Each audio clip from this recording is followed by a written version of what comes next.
Ladies and gentlemen, welcome to another episode of The Death of Art. We're at the Found Objects Show. It's called Art Without Intent, or maybe that's the other way around. Anyway, behind me are found objects. This is the stuffed animals section, and there are magnificent things to see here. Let's take a walk.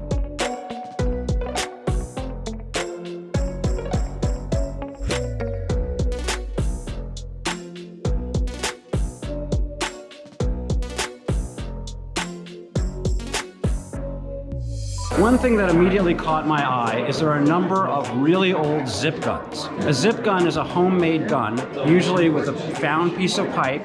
You file it out, it'll fire a certain caliber depending on what gauge the pipe is. Then you add some springs, a hammer, a trigger, and you're off to the races. These are two beautiful specimens of zip guns. They look like they're 100 years old, and yeah, it's a piece of pipe. You strap it to a wood that's gun shaped. You can put a trigger in, you don't need it. You can just pull the bolt back and let the springs snap it. In some cases, they don't even have any of that, just the barrel, the stock, and a nail that you just push. Not very accurate, but these are beauties.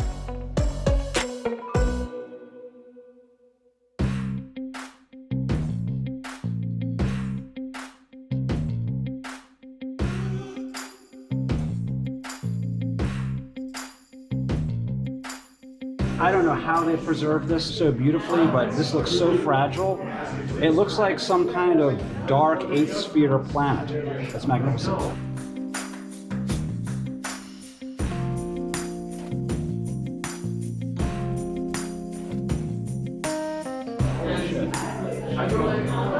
I mean, I love old tools, but I don't know. Art, not sure, but it's beautiful.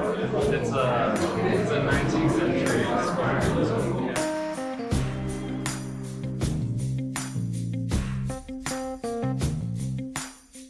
So here we have the original model of the Sennheiser microphone. They knew what they wanted it to look like, but it took years and years to actually invent the thing and get it to work.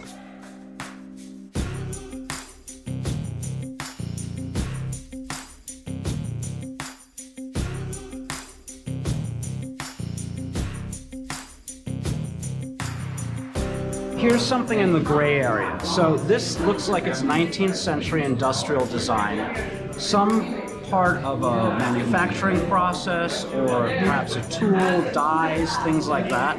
So it was made for an intentional purpose, but it became art, which wasn't the intent. It was obviously to make something or to do something. I have no idea what. So here's a gray area. It's not just a found object. It was made specifically for one thing, became art later on.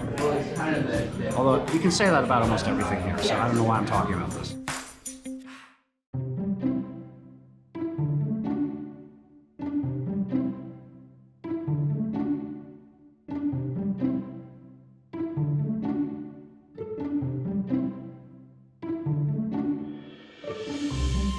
So this is a collective exhibition of 21 vintage and antique dealers who submitted stuffed animals as art without intent.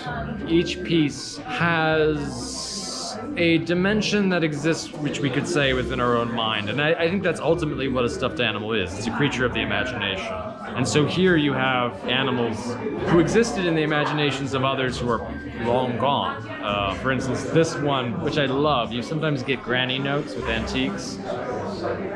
It's Leo's 1890s. So, you know, a child who's been dead now for what, like 50 years at least? No, probably maybe even 80 years. We can interact with that creature of his imagination, even though he's gone. These are arguably somewhere between toys and art, you know, if you're seeing them outside the context of a gallery. When do these things actually become art? Right after they're made, at a certain point of time when they've decayed to look a certain way, when they're put in a gallery, when they're recognized as art? When do you think that moment is that it goes from just a kid's toy to being art? I think there's definitely a dividing line between art and art without intent. And the way I see it is honestly one in evolutionary terms. Which came first? Did you have someone with a paintbrush in a cave drawing a bull or whatever? Or did you have someone walking along a stream and they pick up a stone and it looks like a skull? That's art without intent. Art without intent came first. And I think without that instinct within us to see meaning and beauty in places where it shouldn't necessarily be, art couldn't even exist. And so to me, all of this is retraining people to trust something that kids know intuitively, that objects have lives of their own in our imaginations. This guy was like entirely rebuilt several times over. This has the best passive-aggressive note. You made this in Sunday school, or part of it.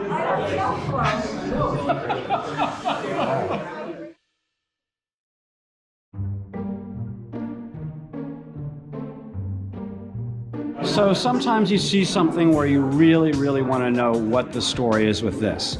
This is one of those things. This is obviously a brand, a cattle brand. It's in the shape of a swastika. Right in front of it is a product called olive tablets. The graphic design is also in the shape of a swastika. Now, both of these look like it predates the Nazis, and swastikas are actually quite common in American culture. There were swastika wallpaper designs, which quickly disappeared in the 30s. So here we have a tin with a swastika on the front.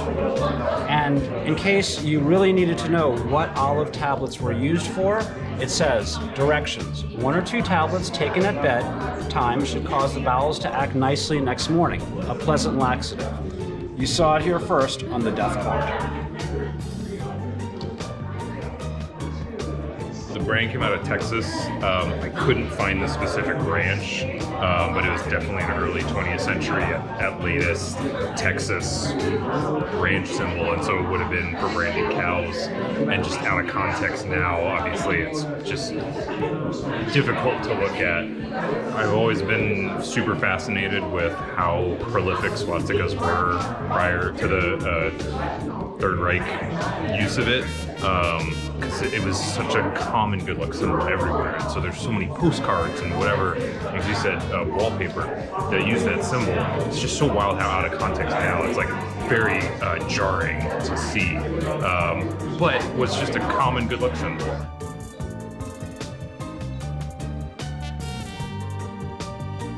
You know, really, this show has it all. We have zip guns, we have swastikas, we have American flags. I mean, this could be anywhere in America.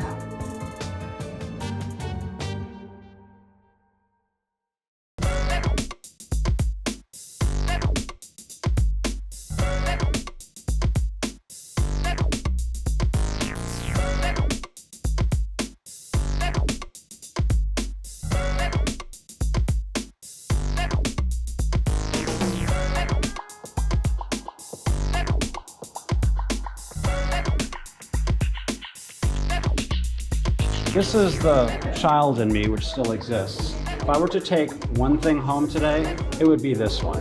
This is beautiful. It looks like it come alive at any moment.